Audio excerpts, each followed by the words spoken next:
जय श्री कृष्णा, राधे राधे। आज है 15 जनवरी 2024 और आज है गुरु नानक देव जी का जन्मदिन। आप सभी को गुरु पर्व की लख लख बधाइयाँ। आज गुरु नानक देव जी का जन्मदिन बहुत ही धूमधाम से मनाया गया और सभी जगह पर नगर कीर्तन भी निकले हैं। हमें अपने बच्चों को अपने धर्म के बारे में बचपन से ही जानकारी देनी चाहिए, सब कुछ बताना चाहिए ताकि जो संस्कार हैं बच्चों में बचपन से ही आ जाए, क्योंकि बच्चे आने वाले कल का भविष्य होते हैं।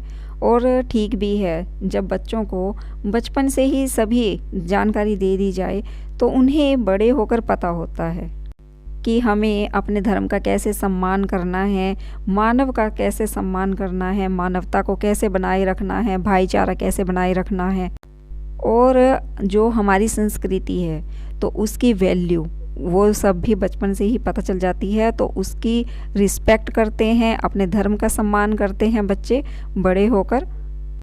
और अपने धर्म की जो जानकारी मिले, बच्चे अपने धर्म की रिस्पेक्ट करें, ये सारी जिम्मेवारी हम बड़ों की बनती है कि ये सारे संस्कार बचपन से ही बच्चों में आ जाएं। और ये तभी पॉसिबल है जब बचपन से वो हमें करते हुए देखेंगे, तो वो भी बड़े होके फिर वैसे ही करते हैं। तो इसीलिए अच्छे संस्कारों के साथ रहना चाहिए बच्चों के साथ, ताकि बच्चों में अच्छे संस्कार आएं।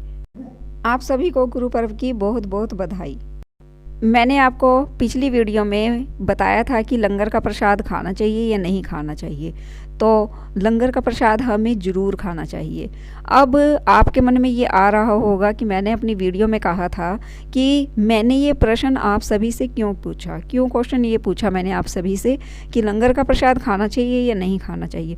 क्योंकि मेरे साथ एक ऐसा वाक़या हुआ था, एक ऐसा इंसिडेंट मेरे साथ हुआ कि मेरा ऐसा मुझे लगा कि मुझे आपसे वो बात ज़रूर शेयर करनी चाहिए।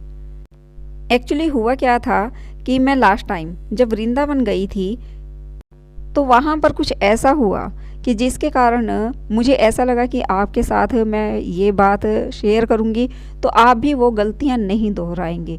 अब गलती तो मैंने तो नहीं की थी, लेकिन वो गलती किसने की थी और कैसे हुई थी, क्या हुआ था, ये सब मैं आज आपको ज़रूर बताऊँगी। और अलग से एक वीडियो इस पर बनाऊंगी और उसमें मैं पूरी डिटेल में वो इंसिडेंट बताऊंगी कि ऐसा कैसे हुआ था और क्या हुआ था। आज मैं आपको थोड़ा बता देती हूँ कि ताकि आपको ये बात क्लियर हो जाए कि ऐसा मैंने क्यों कहा था।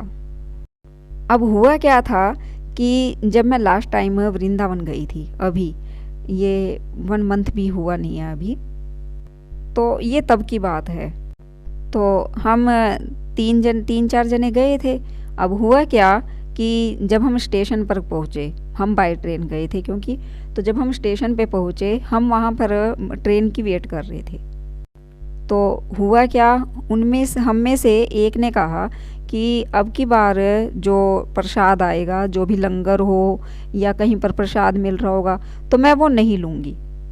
अच्छा, एक बात मैं आपको ना क्लियर कर दूं पहले कि एक ना सचखंड ट्रेन आती है, वो पंजाब से चलती है और मथुरा वृंदावन मथुरा जाती है। मतलब वो ट्रेन पूरी रिज़र्व होती है, तो क्योंकि वो ट्रेन नांदेड़ साहिब हजूर साहिब जाती है वो, तो उसमें जो पैसेंजर हैं वो सभी मैक्सिमम उसमें सिख होते हैं, होते हैं पैसेंजर। तो वो अपने जो पैसेंजर हैं वो कम्युनिटी में जाते हैं सभी वहाँ, तो वो सभी को प्रसाद देते हैं, लंगर का प्रसाद देते हैं। लेकिन अगर और कोई भी लेना चाहे तो वो देते हैं, मतलब मना नहीं करते हैं, वो कभी भी किसी को मना नहीं करते हैं, पूरी रिस्पेक्ट से देते हैं। तो हमने इसी ट्रेन से ही जाना था। अब हुआ क्या, अब हम स्टेशन पे बैठे वेट कर रहे थे, तो हम में से एक ने कहा कि भाई जो जहाँ पर भी प्रसाद मिलेगा लंगर का या वृंदावन में या कहीं पर भी, तो मैं वो प्रसाद नहीं लूँगी। अब मैंने भी पूछा कि क्यों, ऐसा क्यों कहा आपने, भाई क्यों नहीं लोगे? तो वो कहने लगे कि नहीं, लंगर का प्रसाद खाने से कर्ज चढ़ जाता है। लेकिन मैं कभी भी मना नहीं करती हूँ। मैं अपनी बात बताऊँ तो मैं कभी भी मना नहीं करती हूँ। मेरे सामने अगर अन्न आए तो मैं पूरी रिस्पेक्ट से, पूरी इज्जत से मतलब उसे ज़रूर खाती हूँ। और लंगर के प्रसाद को, भंडारे के प्रसाद को तो मैं बिल्कुल भी कभी भी मना नहीं करती हूँ।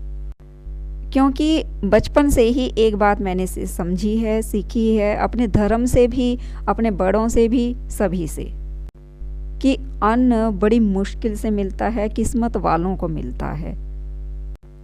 और अगर वही भगवान का प्रसाद बनकर आपको मिले तो ये समझिए आपकी किस्मत बहुत हजारों करोड़ों गुना अच्छी है कि भगवान ने आपको चुना अपना प्रसाद देने के लिए। तो जब उस लेडीज़ ने ये कहा कि भाई मैं ये प्रसाद नहीं लूँगी, मैं लंगर कहीं पर भी नहीं खाऊंगी, तो मुझे ना थोड़ा भाई बड़ा अजीब सा लगा। तो मैंने कहा कि क्यों? वो कहने लगी नहीं भाई मैं नहीं लूँगी, तो इससे कर्ज चढ़ता है और आप सब भी मत लेना। अब मैंने तो कहा कि भाई मैं तो ज़रूर लूँगी। अगर देखिए मेरे सामने अन्न आएगा चलकर तो मैं मना नहीं करूँगी, मैं ज़रूर लूँगी, चाहे वो मंदिर से मिले मुझे या बाहर कहीं लंगर है या कुछ भी। तो इस तरह से अभी हमारी बहस लगा लो आप या कुछ भी, तो ये बातचीत अभी हमारी चली रही थी। इतने में ट्रेन आई और हम ट्रेन में चढ़े और अपनी अपनी सीट पर बैठ गए। लेकिन हुआ क्या कि अब वही उसी ट्रेन में तो जो सिख कम्युनिटी थे वो प्रसाद दे रहे थे, लंगर का प्रसाद दे रहे थे। तो जब हमारे सामने आया तो हमने भी लिया, लेकिन उस लेडीज़ ने तुरंत मना कर दिया। लेकिन हमने फिर भी प्रसाद लिया और अपना वो जो प्रसाद हमने लिया था वो हमने खा लिया। देखिए मैं वैसे ट्रेन में कभी किसी का दिया हुआ नहीं खाती हूँ, तो क्योंकि ये तो आप सभी को पता है कि आजकल का जो टाइम है वो ठीक नहीं है, तो मैं कभी किसी पर इतनी जल्दी से बिलीव नहीं करती हूँ, मैं नहीं खाती हूँ। लेकिन हाँ वो तो पूरी ट्रेन में भाई वो अपनी कम्युनिटी को देते हैं सिर्फ, लेकिन जो आसपास में जो और पैसेंजर होते हैं तो वो उन्हें भी दे देते हैं। अब जब हमारा स्टेशन आ गया मथुरा, जब हम स्टेशन पर उतरने लगे तो उस लेडीज़ ने फिर से यही बात शुरू कर दी कि भाई अब नहीं कोई भी खाएगा, कहीं पर भी लंगर हुआ या प्रसाद हुआ तो अब नहीं कोई खाएगा। और उसने कहा मैं तो बिल्कुल नहीं खाऊंगी। तो मैंने कहा कि जैसी ठाकुर जी की मर्जी, अगर ठाकुर जी मुझे खिलाएंगे, मेरे बाके बिहारी मुझे खिलाएंगे तो मैं तो ज़रूर खाऊंगी, मैं तो बिल्कुल मना नहीं करूंगी। तो वो कहने लगी कि अगर मथुरा में उतरते ही कुछ भी ऐसा मिला जो प्रसाद हुआ, लंगर हुआ, तो मैं मान जाऊंगी कि हाँ आपके बाके बिहारी जी सच में आपको खिलाना चाहते हैं, और फिर मैं भी कभी मना नहीं करूंगी, तो मैं भी खाया करूंगी। अब हुआ क्या, अब वो तो ठाकुर जी की, बाके बिहारी जी की परीक्षा ले रही थी, लेकिन हमारे बाके बिहारी जी ऐसे हैं कि वो परीक्षा देते नहीं हैं, ले लेते हैं। लेकिन हमारे बिहारी जी ऐसे हैं कि वो अपने भक्त की किसी भी बात को झूठा कभी नहीं होने देते। अब मेरा मन तो बिहारी जी को देखने का था, उनकी लीला देखने का था, तो मैंने कहा बिहारी जी, अपने मन ही मन में मैंने कहा बिहारी जी अब क्या किया जाए, तो ये तो मुझे भी मना कर रही हैं, लेकिन मैं तो नहीं मानूंगी, मैं तो फिर भी खाऊंगी। अब मेरा कर्ज चढ़े या उतरे, मैंने तो सब कुछ आप ही को अर्पण कर रखा है। अब अगर कर्ज चढ़ेगा मुझ पे तब भी आप चढ़ाओगे, और अगर मेरा कर्ज उतरेगा तो तब भी आप ही मेरा कर्ज उतारोगे। अब आपकी ये क्या लीला है ये तो आप ही जानो, लेकिन हाँ मुझे इस तरह की कश्मकश में, इस तरह की उलझन में मत डालो ठाकुर जी। अभी मैं बिहारी जी से मन ही मन में ये सब बातें कर ही रही थी कि हम मथुरा के स्टेशन पे पहुंच गए। और जैसे ही मथुरा के स्टेशन पर हम पहुँचे तो बाहर निकलते ही, स्टेशन से बाहर निकलते ही तुरंत प्रसाद मिला। प्रसाद मिला तो हमने खा लिया। हम 3 जो थे तो हम में से 2 ने खा लिया, उसने मना किया, उसने नहीं खाया। अब हम मथुरा पहुँच गए। मथुरा पहुँचने पर भी वहाँ पर हमने दर्शन किए, वृंदावन में गए, हम बाके बिहारी जी के मंदिर गए, तो वहाँ पर हमने बिहारी जी के दर्शन किए। जो हमने प्रसाद लेना था, जो भी हमने मतलब करना था वो हमने किया। बिहारी जी ने हमें प्रसाद दिया और अपने इतने अच्छे से दर्शन दिए ना कि मैं आपको क्या बताऊं। अब हुआ क्या कि हम वहाँ से राधा वल्लभ जी के मंदिर में गए। हमें प्रसाद मिलता गया और हम खाते रहे ठाकुर जी की राज में, ठाकुर जी की कृपा से। लेकिन उस लेडीज़ को जहाँ पर भी कुछ भी मिले तो वो नहीं लेती थी। वो कहने लगी कि नहीं भाई मैं नहीं लूँगी, इससे कर्ज चढ़ेगा। अब हुआ क्या, राधा वल्लभ जी के दरबार में ठाकुर जी को भोग लगाया गया और वही खीर बाहर मंदिर में वो प्रसाद में देने लगे। सभी भक्तों ने ठाकुर जी के भोग को लिया, हमने भी लिया, लेकिन पहले तो उन्होंने मना कर दिया कि मैं नहीं लूँगी, तो क्योंकि मैं अपने ऊपर कर्ज, किसी तरह का कोई कर्ज नहीं चढ़ाना चाहती। लेकिन ठाकुर जी की हम पर ऐसी कृपा रही कि हमने एक एक बार नहीं, हमें दो दो बार ठाकुर जी ने खुद ही प्रसाद दिया। अब वो लेडीज़ हमें कहने लगी कि मुझे ना सिर्फ एक दाना दे दो ताकि भाई मुझे भी भोग मिल जाए और मुझ पर कर्ज भी नहीं चढ़ेगा। तो हमने भी उसे कहा कि ऐसा है, ये ठाकुर जी का प्रसाद है तो इसमें से तो हम नहीं देंगे, आपने अगर लेना है तो आप जाओ और ले आओ। और वैसे भी ठाकुर जी के भोग के लिए तो दुनिया तरसती है और आप कहते हो कि आप पर कर्ज चढ़ जाएगा। अगर ठाकुर जी का भोग मिलने से हम पर कर्ज भी चढ़ता है ना तो कोई बात नहीं, हमें कर्ज मंजूर है, ठीक है, जैसे ही ठाकुर जी की मर्जी। तो हमें तो मिला है, हम खाएंगे। और हम दोनों खाने लग गई। तो हमने कुछ देर बाद देखा कि वो लेडीज़ भी गई और ठाकुर जी का प्रसाद लेकर आई और वो भी खीर का भोग ठाकुर जी का लगाने लगी।